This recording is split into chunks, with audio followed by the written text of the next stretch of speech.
ایک عرصہ باہر گزار کر آئے بھی گھر واپس اپنے وطن، تو بھی کس طرح؟ ایک لاش کی صورت ان کی وفات کی خبر نے ہلچل مچا کر رکھ دی تھی۔ گو کہ سب جانتے تھے کہ وہ کئی برسوں سے امریکہ میں سکون اختیار کر چکے ہیں، مگر یہاں ان کا نام، ان کی شخصیت کسی کو بھولی نہ تھی۔ کئی لوگ تھے جو جنازے پر آئے تھے، ان میں میرال نے فاروق اور سالم کو بھی دیکھا تھا جب وہ التمش خانزادہ کو مسجد کی صورت کندھوں پر اٹھائے لے جا رہے تھے۔ بطول بی بی جو کئی ماہ پہلے واپس لوٹ آئی تھیں، یہ خبر سن کر میرال کے پاس آن پہنچی تھیں، جس سے میرال کو کچھ ٹھارس ہوئی تھی۔ اماں، یہ کھونے کا سلسلہ آخر کب تک ہوگا؟ صوفے کی بیگ سے پشت ٹکائے آنکھیں موندے اس نے بطول بی بی کو پاس محسوس کیا تو کہا، اللہ تمہیں صبر دے میری بچی۔ اس کے پاس بیٹھ گئیں اور تسلی دینے کے سے انداز میں اس کے سر پر ہاتھ پھیرنے لگی، جس کا وجود اب ہچکیوں کے سبب لرز رہا تھا۔ بطول بی بی کو سمجھ نہ آ رہی تھی کہ اسے کس بات کی امید دلائیں، کیا کہہ کر بہلائیں۔ پاپا کی جگہ اگر میں ہی اس دنیا سے چلی جاتی تو کتنا اچھا ہوتا، اس نہ ختم ہونے والے قرب درد سے تو نجات مل جاتی۔ یوں نہ کہیں، بطول بی بی نے دہل کر کہا تو وہ سر اٹھا کر ہنسی، چہرے پر آنسوں کی لکیریں تھیں۔ کس لیے جیوں میں اماں؟ اس بھری دنیا میں اب کوئی میرا اپنا نہیں ہے۔ آپ مجھے اپنا نہیں سمجھتی؟ بطول بی بی کا لہجہ خفا سا ہوا۔ آپ تو میری اماں ہیں، میں کیوں نہیں سمجھوں گی آپ کو اپنا؟ میرال کو اپنے کہے الفاظ پر دکھ ہوا تھا۔ اس نے بطول بی بی کے گرد اپنی باہیں حمائل کر لی تھی، وہ دوپٹے کے پلو سے اس کا چہرہ پوچھنے لگی تھی۔ دکانوں سے کرایہ ملا تو گھر آتے ہوئے انہوں نے مارکیٹ پر رک کر امل اور ارسل کی پسندیدہ چیزیں لیں اور گھر کی راہ ہو لیے تھے۔ صاف ستھری گلی میں بچے اپنی سائیکلیں دوڑاتے پھر رہے تھے۔ ارے بھائی، میرا ایکسیڈنٹ نہ کر دو تم لوگ۔ ایک چھوٹا سا بچہ تیزی سے سامنے سے گزرا تو وہ ڈرنے کی ایکٹنگ کرتے ہوئے اچھلے، جس پر وہاں موجود تمام بچے کھلکھلائے تھے۔ وہ مسکرا کر انہیں دیکھتے آگے بڑھ گئے۔ السلام علیکم۔ گلی میں کرسی ڈال کر بیٹھے ہوئے اخبار سامنے پھیلائے ندیم چودھری کو سلام کیا، جس کا انہوں نے خوش دلی سے جواب دیا تھا۔ آئیں بیٹھے ملک صاحب۔ چودھری نے انہیں دیکھ کر اخبار لپیٹ کر گود میں رکھ لیا اور دروازے کی طرف منہ کر کے آواز لگائی، سہیل کرسی لاؤ بھائی۔ نہیں نہیں، بیٹھنا نہیں ہے میں نے، بس اگر ذرا یہ اخبار پکڑا دیں، ذرا دیر تو مہربانی ہوگی، انہوں نے کہا تو چودھری صاحب نے اخبار اٹھا کر ان کی طرف بڑھا دیا، جسے ہاتھ میں لیتے وہ اپنے دروازے تک آئے تھے، کنڈی کھولی اور اندر آ گئے۔ یقیناً عمل اور ارسل بھی ٹیوشن سے نہیں لوٹے تھے۔ وہ صحن میں پڑی کرسی پر بیٹھ گئے اور اخبار پھیلا لیا تھا۔ خبروں کی نظر ثانی کرتے ان کی نگاہ ٹھٹک کر ایک خبر پر جم گئی تھی۔ انہوں نے نظر کا چشمہ اتار کر صاف کیا، پھر پہنا۔ انہوں نے نزدیک لے جا کر پڑھا تو کیا پتھر کا وہ بت ٹوٹ گیا جس کی انا اس کے اپنے قد سے بڑی تھی؟ کیا وہ مینار زمین بوس ہو چکا؟ اوہ میرے اللہ، بے ساختہ ان کی زبان سے نکلا تھا۔ کندھوں پر بیگ ڈالے بے زار صورتوں کے ساتھ اندر وار ہوتے ہوئے عمل اور ارسل نے ازحد حیرت سے انہیں دیکھا تھا، جو پریشان کن سے تاثرات چہرے پر سے جائے کسی خبر پر دنگ تھے جس کی وہ دونوں خبر نہ رکھتے تھے۔ کیا ہوا دادا جی؟ عمل دہل کر ان تک آئی تھی۔ مہرالنساء بیگم کے جانے کے بعد وہ دونوں ان کے لیے بے حد حساس ہو چکے تھے۔ کچھ نہیں بچے، بس آج کل شہر کے حالات ہی ایسے ہیں کہ ہر خبر ہلا کر رکھ دیتی ہے۔ انہوں نے بات بدلی۔ مشہور جانی پہچانی شخصیت التمش خانزادہ گزشتہ رات انتقال کر گئے۔ ارسل جو ان کے ہاتھ سے نیوز پیپر اچک چکا تھا، اس نے با آواز بلند پڑھا اور پوچھا، یہی پڑھ رہے تھے آپ؟ کون تھے وہ التمش خانزادہ؟ عمل بھی حیران سی ارسل کے نزدیک ہو کر اخبار میں جھانکنے لگی، جہاں خبر کے نیچے باقی تفصیل موجود تھی۔ التمش خانزادہ پچھلے 15 سالوں سے امریکہ میں موجود تھے۔ وہاں ان کا کافی وسیع کاروبار ہے، جبکہ پاکستان میں ابھی تک ان کے نامور ہوٹل کی شاخیں موجود ہے۔ ان کا انتقال گردوں کے جان لیوا مرض سے ہوا۔ ان کی وصیت کے مطابق انہیں پاکستان میں دفن کیا گیا ہے۔ رکھو یار، بہت بورنگ خبریں ہیں، عمل بیزاری سے کہتی وہاں سے پلٹ گئی۔ بیگ کو برآمدے میں رکھی ٹیبل پر ڈال کر وہ وہیں بیٹھ کر جوگرز کے تسمے کھولنے لگی۔ چپنے سے گنے بالوں کی پونی ٹیل آگے کو آ گری۔ اس نے ریڈ شرٹ اور جینس پہن رکھی تھی، سفید رنگ کا سکارف گردن سے لپیٹا ہوا تھا۔ نذیرہ نہیں آئی؟ سیدھا کھڑے ہوتے ہوئے عمل نے خالی نظریں آتے کچن پر ڈالیں۔ اس وقت تک نذیرہ آ کر رات کا کھانا بنانا شروع کر چکی ہوتی تھی۔ نہیں، شاید آج وہ نہ آئے، دادا جی نے جواب دیا۔ وہ ابھی تک کرسی پر مزمل سے بیٹھے ہوئے تھے۔ اوہ، عمل نے لب سکوڑے۔ پھر ایسا کرتے ہیں، بازار سے کھانا منگوا لیتے ہیں، بلکہ میں خود ہی جا کر لے آتا ہوں۔ ارسل نے اس کے چہرے پر پھیلتے خطرناک تاثرات دیکھ کر گھبرا کر اس کی بات قطع کی تھی۔ آج میں نئی ریسپی ٹرائی کر لیتی ہوں، کب سے موقع نہیں ملا، اور آج تو ویکنڈ بھی ہے۔ عمل کو یہ تدبیر نہیں بھائی، تو منہ کے زاویے بگاڑ کر جواب دیا۔ پلیز سسٹر، کسی اور دن، میرا سنڈے خراب مت کرو۔ ارسل نے باقاعدہ ہاتھ جوڑے تو وہ پیر پٹکتی واک آؤٹ کر گئی تھی۔ وہ نہیں جانتے تھے کہ کیا چیز انہیں یہاں کھینچ لائی، ضمیر پر دھرا بوجھ یا پھر کوئی غیر مرئی طاقت۔ بار بار سوچ بچار کے بعد انہوں نے بیل پر ہاتھ رکھا۔ تھوڑی دیر بعد باوردی گارڈ نمودار ہوا۔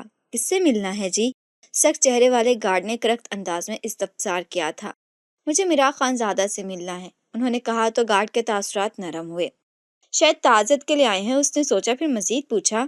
آپ اپنا نام بتائیں، میں میڈم سے پوچھتا ہوں وہ آپ سے ملنا چاہتی ہیں یا نہیں۔ ان سے کہو کہ ملک عظیم آئے ہیں، ہارون کے والد۔ ان کے نام پر گارڈ تھوڑا سا ٹھٹکا، وہ ہارون کے نام سے واقف تھا، شاید انہیں بھی وہ دیکھ چکا تھا پہلے، مگر چہرہ یادداشت سے محو ہو چکا تھا۔ الجھے سے انداز میں وہ پلٹ گیا۔ چند پلوں بعد اس کی واپسی ہوئی۔ آ جائیں۔ وہ اس کے ساتھ چلتے پرتش ڈرائنگ روم میں پہنچ گئے تھے۔ نرم گداز قالین پر پاؤں کے عجیب سا راحت محسوس ہوا تھا۔ آپ یہاں بیٹھے، میڈم تھوڑی دیر میں تشریف لاتی ہیں۔ انہیں بٹھا کر وہ چلتا بنا۔ دیدہ زیب پردوں، قیمتی آرائش سامان سے سجے کمرے میں انہیں گھٹن سی محسوس ہوئی۔ یہ مختصر انتظار طویل ثابت ہوا، جو دہلیز پر ابھرتی قدموں کی چاپ انہیں اپنی جانب متوجہ نہ کر لیتی۔ سرمئی آنچل کے حولے میں سرمئی لباس سے تن ڈھانپے وہ شہد رنگ آنکھوں والی عورت میرال خان زادہ تھی، جس کی نگاہ میں عجیب سی اداسی اور خالی پن تھا۔ عظیم ملک نے اس حالت کو التمش خان زادہ کی وفات سے معمور کیا۔ مدھم آواز میں انہیں سلام کرتی وہ بھی ان کے بیٹھنے کے انتظار میں کھڑی تھی۔ وہ بیٹھے تو وہ بھی صوفے پر بیٹھ گئی تھی۔ مجھے یقین نہیں آ رہا، اتنے لمبے عرصے بعد بھی میں آپ کو دیکھ رہی ہوں۔ اس کا لہجہ آج بھی ان کے لیے احترام لیے ہوئے تھا۔ عظیم ملک کے گلے میں گلٹی ابھر کر معدوم ہوئی، بمشکل حلق کو طے کرتے گویا ہوئے، مجھے آپ کے والد کے انتقال کی خبر ملی، مجھے تو یقین ہی نہیں آیا، اتنا اچانک۔ بس جو اللہ کو منظور تھا، وہ عاجزی سے بولی تھی۔ آپ کی باقی فیملی کدھر ہے؟ ارد گرد پھیلی خاموشی کو محسوس کرتے وہ پوچھ گئے۔ بطول بی بی اپنے کسی رشتہ دار کی عیادت کے لیے گئی ہوئی ہیں، اس نے جواب دیا، لیکن یہ ملک عظیم کے سوال کا جواب نہیں تھا۔ دراصل وہ میرال کے شوہر کی بابت جاننا چاہتے تھے۔ التمش خان زادہ نے پرغرور انداز میں انہیں جتایا تھا کہ اس کی شادی بہت امیر اور اثر و رسوخ والے خاندان میں کر رہے ہیں۔ میرا مطلب کہ آپ کے شوہر سے تھا، کیا وہ نہیں آئے؟ براہ راست اس کی آنکھوں میں جھانکتے انہوں نے پوچھا، تو میرال کے چہرے پر سایہ سا لہرا گیا۔ اس نے گردن جھکا دی۔ میں نے شادی نہیں کی۔ کیا؟ ملک عظیم کو یہ سن کر جھٹکا لگا۔ مگر التمش صاحب نے تو… جی، انہوں نے ایک جگہ میرا رشتہ طے کیا تھا، 4 سال تک منگنی رہی، پھر ان لوگوں نے انکار کر دیا۔ اس کے بعد پاپا نے بہت کوشش کی کہ میں سیٹل ہو جاؤں، مگر مجھ میں ہمت ہی نہ تھی کہ اپنی ٹوٹی پھوٹی ذات کے مزید ٹکڑے ہوتے دیکھ سکتی۔ مجھ سے تو ہارون اور اپنے جگر گوشوں کی جدائی کا دکھ بھلایا نہ گیا۔ آخر میں اس کی آواز گیلی ہو گئی۔ اس کی جھکی نظریں عظیم ملک کا تاریک ہوتا چہرہ نہیں دیکھ پائی تھیں۔ خیر، میں بھی کیا پرانی باتیں لے کر بیٹھ گئی۔ آپ سنائیں، آپ کیسے ہیں؟ آنٹی کیسی ہیں؟ چہرے کو صاف کرتے وہ پوچھنے لگی۔ عظیم ملک کی زبان تو میرال کی بات سن کر گنگ تھی، کیا جواب دیتے۔ یہ کیا ہو گیا؟ وہ بڑبڑائے۔ میں سمجھی نہیں، آپ کیا کہہ رہے ہیں؟ میرال نے حیرت سے ان کا انداز ملاحظہ کیا، جس کا وجود ہولے ہولے کانپ رہا تھا۔ آپ کی طبیعت ٹھیک ہے؟ وہ دوبارہ مستفر ہوئی تھی۔ مجھے گھر جانا ہے۔ وہ اٹھ کھڑے ہوئے اور تیز قدموں سے وہاں سے نکلتے چلے گئے۔ ٹیکسی لینے کا خیال بھی کئی سوچوں پریشانیوں کے ماں جگہ بنے ذہن میں نہ آیا۔ فٹ پاتھ پر پیدل چلتے چلتے انہیں یوں لگا جیسے لکو دک صحرا میں وہ تنہا مسافر ہیں۔ ارد گرد کی ساری چہل پہل عدم ہو گئی تھی۔ دروازے پر زور زور سے ہوتی دستک نے ارسل کی نیند میں خلل ڈالا۔ وہ سوچ کر سویا تھا کہ آج 12 بجے سے پہلے نہیں اٹھے گا۔ کمبل سر سے ہٹا کر سرہانے پڑے سیل کو ٹچ کر کے ٹائم دیکھا، جہاں دوپہر کا 1 بج رہا تھا۔ آنکھیں مسلتا وہ کسل مندی سے بیڈ پر بیٹھ رہا تھا۔ اس نے دروازہ کھولنے کی آواز سنی۔ سست روی سے سلیپرز پیر میں ارستا ہوا وہ باہر آیا تھا۔ نذیرہ سارے کپڑے دھو کر اب کچن میں تھی، جہاں سے خوشبوئیں آ رہی تھیں۔ امل صحن میں بیٹھے دادا جی کے پاس پانی کا گلاس لیے کھڑی تھی، جن کی طبیعت اسے خراب لگی۔ وہ فکر مندی سے قریب آ گیا اور استفہامیہ نظروں سے امل کو دیکھا۔ دادا جی کی طبیعت خراب ہے، اس نے اسے جواب دیا۔ ڈاکٹر کے پاس چلیں دادا جی، اس نے استفسار کیا، جس کا جواب انہوں نے نفی میں سر ہلا کر دیا۔ نہیں بیٹا، میں تھوڑی دیر سوؤں گا تو ٹھیک ہو جاؤں گا، مدھم لہجے میں کہتے وہ اٹھ کھڑے ہوئے اور کمزور چال چلتے اپنے کمرے میں چلے گئے۔ امل اور ارسل نے ان کے اس بجھے بجھے انداز کو دیکھ کر حیران نظروں کا تبادلہ کیا۔ ارے ایسے کیسے چلے گئے؟ بطول بی بی نے میرال کی زبانی ساری روداد سن کر حیرت کا اظہار کیا تھا۔ پتہ نہیں اماں، میں خود پریشان ہو گئی تھی ان کے رویے سے۔ یہ اگلی صبح ناشتے کا وقت تھا، آج میرال کو آفس بھی جانا تھا۔ بختیار صاحب جو کہ التمش خانزادہ کے نہایت پرانے اور وفادار امپلائی تھے، انہی کے اصرار پر آج وہ وہاں وزٹ کرنے جا رہی تھیں، جبکہ دل تو آج کل کہیں بھی نہ لگ رہا تھا۔ عجیب بیزاری اور اکتاہٹ تھی طبیعت میں۔ واقعی بختیار صاحب نے آفس کا سارا نظام التمش خانزادہ کی طرح ہی سنبھال رکھا تھا، جس طرح وہ کئی سال قبل چھوڑ کر گئے تھے۔ تمام ورکرز مستعدی اور دل جمی سے کام میں مشغول تھے اور میرال کو بھی حیرت انگیز نگاہوں سے دیکھ لیتے تھے، جو بقول بختیار صاحب ان کی اصل باس تھیں۔ ان میں سے کئی ایک بہت پرانے ملازمین بھی تھے جن سے ملاقات ہوئی۔ ان کے تجربے اور انتھک محنت کے بدولت ہی آج بھی التمش خانزادہ کے نام کا ڈنکا بجتا تھا۔ وہ داد دیے بغیر نہ رہ سکی۔ میم، اب اس آفس کو وقت دیں، یہاں آپ کی ضرورت ہے۔ بختیار صاحب کے کہنے پر وہ صرف مسکرا کر رہ گئی۔ جی سوچ تو رہی ہوں کہ پاکستان شفٹ ہو جاؤں، اب اس پر عمل بھی کریں، صرف سوچیں نہیں۔ پچھلی دفعہ آپ کے والد مرحوم یہاں آئے تھے تو ان کا ارادہ یہی تھا کہ پاکستان میں سکون اختیار کریں گے، اب پردیس سے دل اکتا گیا ہے۔ میرال بس سر ہلاتی رہی ان کی باتوں پر۔ التمش خانزادہ نے اس سے اس بارے میں تو کوئی بات نہ کی تھی۔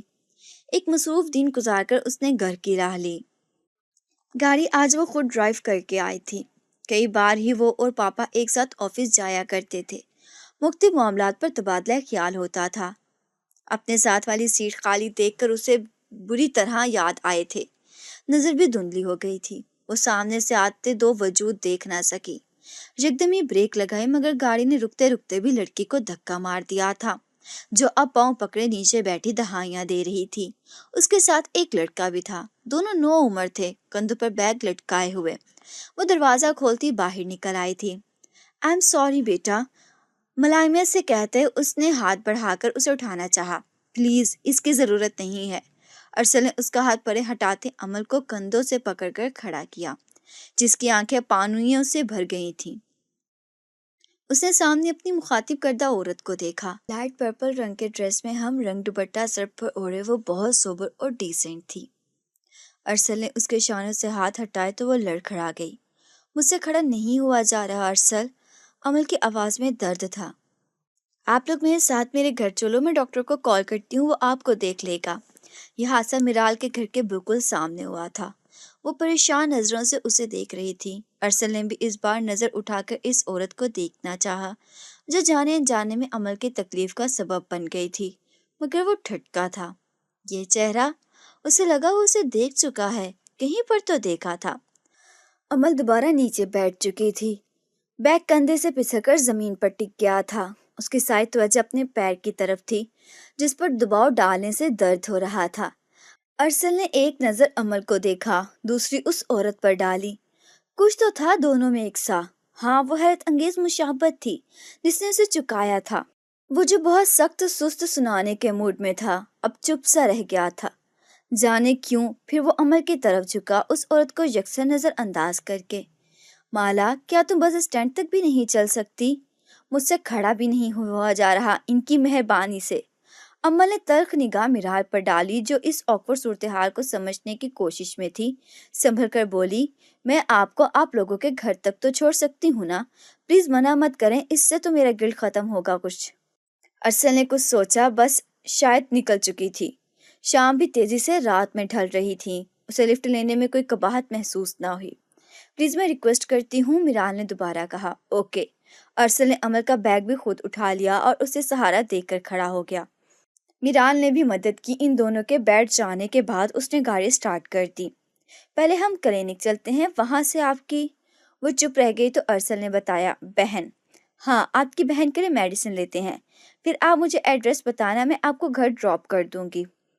ارسل نے سر ہلا دیا اور شیشے کے پار دوڑتی روشنیوں پر نگاہ جما لی۔ امر پچھلی سیٹ پر بیٹھی تھی۔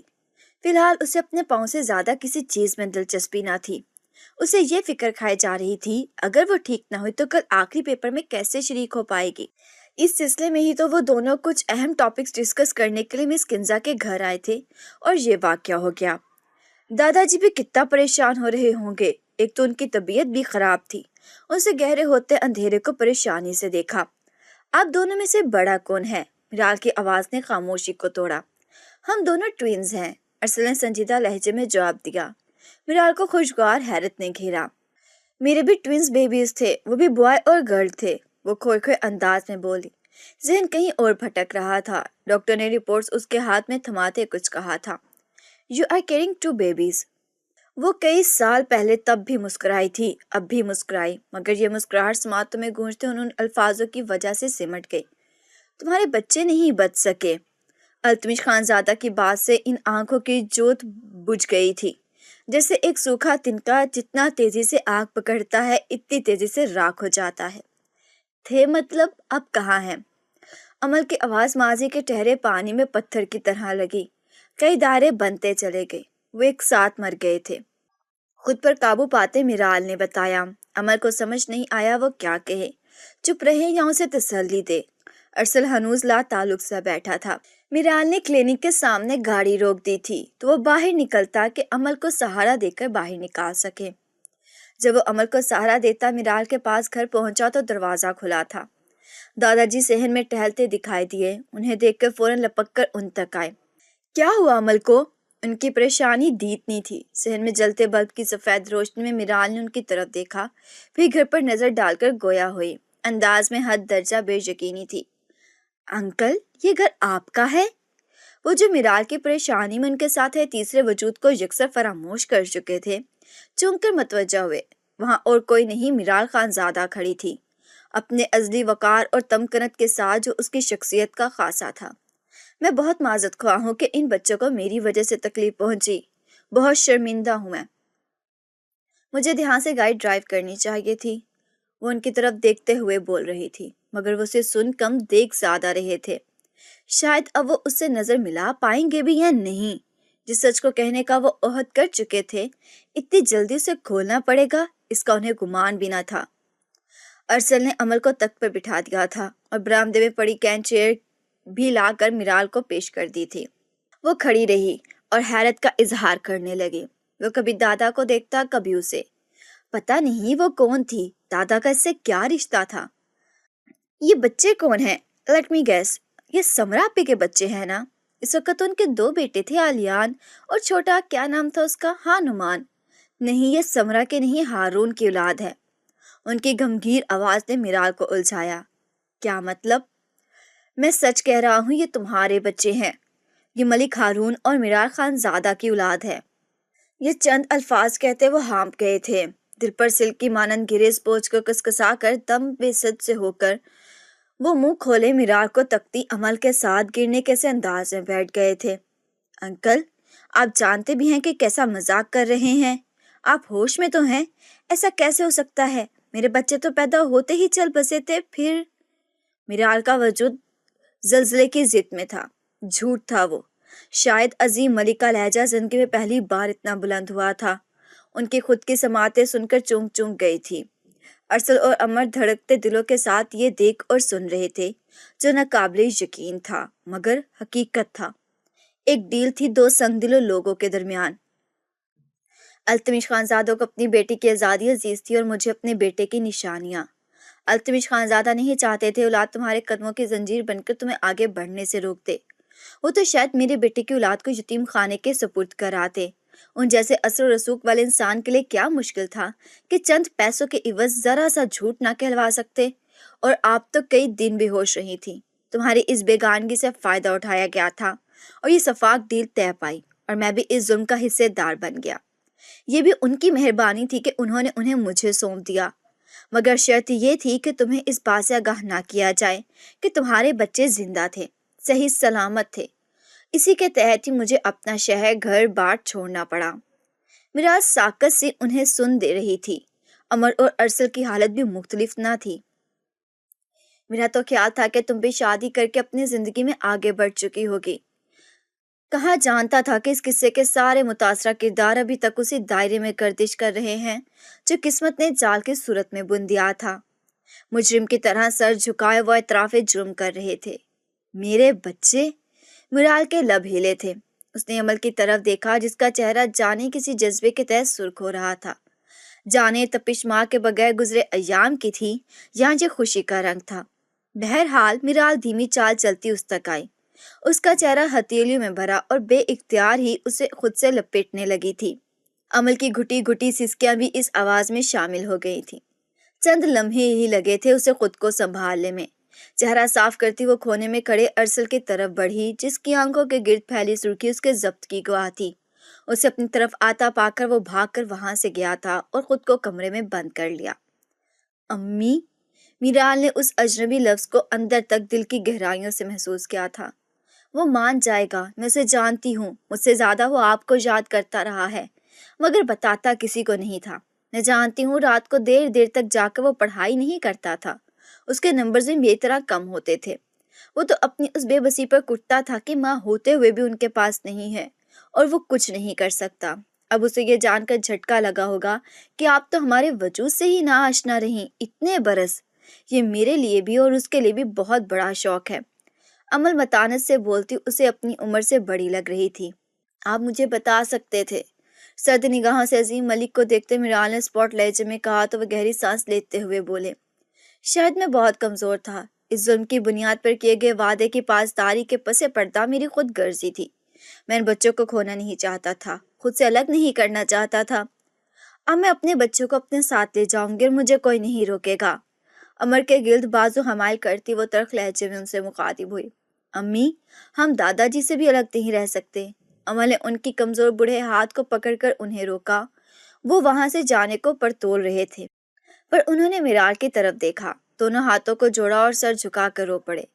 مجھے معاف کر دو بیٹی، میں جانتا ہوں میرا جرم قابل معافی نہیں ہے۔ ماں اور بچوں کے ایک دوسرے سے جدا رکھنا بہت بڑا ظلم ہے، پھر بھی ہو سکے تو اس انسان کے صدقے جس کے نام پر تم نے ساری زندگی گزار دی مجھے معاف کر دو۔ آنسو ان کے جھریوں جزا چہرے پر رواں تھے اور زبان سے پشیمانی کے حرف جاری تھے۔ میرے ساتھ تو میرے سگے باپ نے ستم کیا اور بھلا کس کس کو الزام دوں؟ آپ تو اس عزیز از جان ہستی کے والد ہے جس کے نام پر ہی تو میں 7 خون بھی معاف کر دوں۔ آپ کو معاف کیا میں نے۔ میرال نے ان کے جڑے ہاتھوں کو تھام لیا، لہجہ ہنوز ٹھنڈا تھا۔ رات بھیگنے لگی، شبنم پر شے کو پرنم کرنے لگی تھی تو وہ بھی اپنی آنکھوں کے بھیگتے کناروں کو صاف کرتے اندر چل آئے۔ عمل دعا اور انجیکشن کے زیر اثر جلد ہی نیند کی وادی میں گم ہو گئی۔ بیڈ کراؤن سے ٹیک لگا کر بیٹھی میرال اس کے سنہری بالوں میں انگلیاں چلاتی رہی۔ دل کا ایک کونا سکون میں تھا تو دوسرے نے ابھی تک بے کل کر رکھا تھا۔ ارسل کے نافہم رویے کے متعلق سوچتے سوچتے وہ وہیں ٹیک لگائے کب سو گئی پتہ بھی نہ چلا۔ رات کا جانے کون سا پہر تھا جب کسی آہٹ پر اس کی آنکھ کھلی۔ ارسل نے اس کا کندھا ہلایا تھا تو وہ بیدار ہوئی تھی۔ اس کی آنکھیں سرخ تھیں، شاید ابھی تک وہ جاگ رہا تھا۔ آئی ایم سوری، مجھے معاف کر دے، وہ نظر چرائے کہتا۔ اسے اتنا پیارا لگا کہ دل کیا اسے فوراً سے پیشتر گلے سے لگا کر ممتا کی تشنگی مٹا سکے مگر وہ برا نہ منا جائے اس ڈر سے اس ارادے پر بند باندھے بیٹھی رہی۔ مجھے سمجھ ہی نہیں آئی کہ جو اچانک سے کوئی کسی کے بارے میں آپ سے کہے کہ یہ تمہاری ماں ہے تو کس طرح کا ری ایکشن دینا چاہیے۔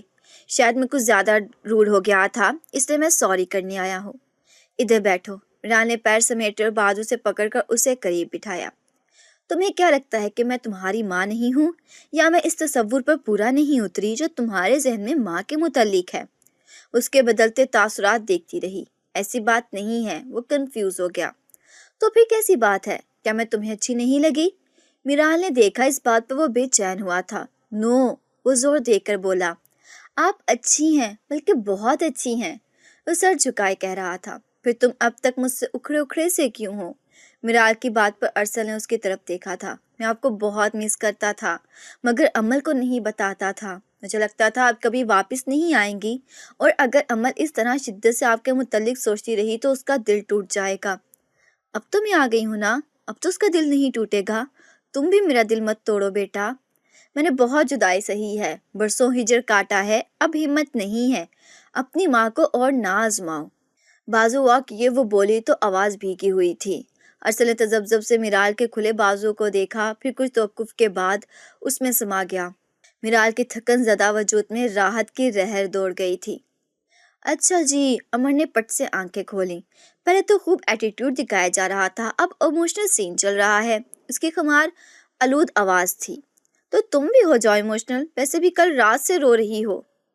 ارسل اب میرال کے پہلو میں جگہ بنا کر بیٹھ چکا تھا۔ امل بھی کھسک کر ماں کی گود میں سر رکھ گئی تھی۔ نہیں، اب کوئی نہیں روئے گا، اب خوشیوں کو خوش آمدید کہنے کے دن ہے، رونے کے دن تمام ہوئے۔ کاش دادی زندہ ہوتی۔ مجھے اب اندازہ ہو رہا ہے کہ وہ کیوں اتنی اداس رہتی تھی۔ انہوں نے ہی ہمیں آپ کے متعلق بتایا تھا، انہیں یقین تھا آپ ایک دن ضرور ہم سے ملیں گی۔ عمل کی بات پر میرال چونکی، وہ ان کی غیر موجودگی فراموش کر گئی تھی۔ اگر انہیں احساس ہوتا تو مجھ سے رابطہ کرتی۔ خیر اب مجھے کسی سے کوئی شکایت نہیں، تم لوگ مل گئے ہو، یہی کافی ہے میرے لیے۔ میرال نے ارسل اور عمر کے گرد بازو لپیٹتے ہوئے کہا تھا۔ دروازے کے پاس سے گزرتے عظیم ملک جو فجر کی نماز کا وضو کرنے کے لیے اٹھے تھے، کھلے دروازے سے انہوں نے یہ مکمل منظر دیکھا تو رب کا شکریہ ادا کرنے کو بے اختیار ہاتھ اٹھ گئے تھے۔ انہوں نے اس منظر کے سدا مکمل رہنے کی دعا کی تھی۔ سجدہ ریز تو میرال کا دل بھی تھا، بے غم صدا نہیں تھے۔ دکھوں کی بنجر زمین پر خوشیوں کی کونپلیں بھی کھلا کرتی ہیں، سانسوں کو مہکاتے گلوں کی خوشبو، بھاگ اور تتلیاں بھی ہوتی ہیں جو مسرت کے اوقات میں خود کے بے حد قریب محسوس ہوتی ہیں۔ سکون، خوشبو اور چین کی تتلیاں۔ کمرے میں ملگجا اندھیرا تھا، شام بھی ہونے کو آئی تھی اور دروازہ بھی آدھ کھلا تھا، روشنی کی راہ میں حائل پٹ تاریکی کا باعث بنا ہوا تھا۔ پلنگ پر نیم دراز ملک عظیم کے ہاتھ میں فریم میں مقید تصویر تھی۔ وردی میں ملبوس دراز قد اور وجیح ہارون کے ہونٹوں پر اطمینان بھری مسکان تھی۔ آج میں تم سے نظریں ملا سکتا ہوں ہارون، ان کی آواز میں نمی گھلی تھی۔ تمہارے بچوں کو ان کی ماں کے پاس پہنچا دیا میں نے۔ تمہارے بچے، وہ سسکے۔ تم تو ان سے انجان چلے گئے، اتنی مختصر عمر لکھوا کر آئے تھے۔ آج نہیں، بے طرح وہ یاد آ رہا تھا۔ تنہائی کئی یادوں کو کھینچ لاتی ہے۔ ذہن کے پردے پر ہارون کی پیدائش سے شہادت کے عظیم مرتبے پر فائز ہونے کے مناظر ابھرنے لگے۔ پھر مہرالنساء بیگم کا قرب انگیز لہجہ سماعتوں سے ٹکرایا۔ اسے بتا دے ملک صاحب کہ اس کی اولاد زندہ ہے، مری نہیں ہے۔ میں جھیل چکی ہوں یہ تکلیف، نہیں چاہتی کہ میرال بھی سہے اور سہتی رہے۔ آنکھوں سے اشکوں کی جھری بہنے لگی تھی۔ عمل اور ارسل کو میرال آج صبح اپنے ساتھ لے گئی تھی۔ انہیں یقین تھا اب وہ ان کے پاس کبھی نہیں آئیں گے۔ فریم کو سینے سے لگائے وہ گھٹ گھٹ کر رونے لگے اور دروازے کی چوکھٹ پر کھڑے 3 نفوس کی موجودگی محسوس نہ کر پائے۔ دادا جی، وہ بے اختیار چونکے عمل اور ارسل اندر چلے گئے۔ ان کے پیچھے سے اس قدموں سے آتی میرال بھی تھی۔ ہم آپ کو لینے آئے ہیں۔ ارسل پلنگ کی پائنتی پر بیٹھ کر گویا ہوا۔ ہاں دادا جی، ہمارے ساتھ چلیں۔ نہیں بچے، میں ٹھیک ہوں۔ ان کی آواز پست تھی۔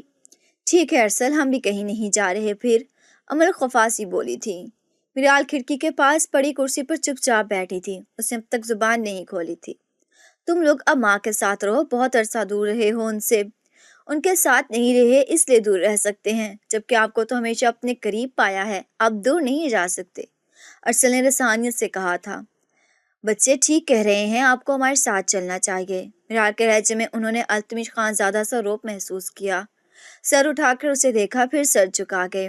وہ میرال سے نگاہ نہیں ملا سکتے تھے۔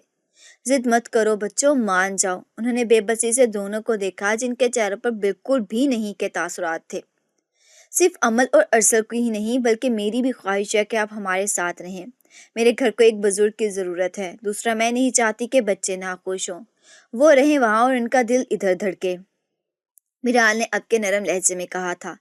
میں دادا جی کا بیگ پیک کرتی ہوں، ہمیں تو آپ نے اتنی شاپنگ کروا دی ہے کہ اب یہاں سے کچھ لے جانے کی ضرورت نہیں ہے۔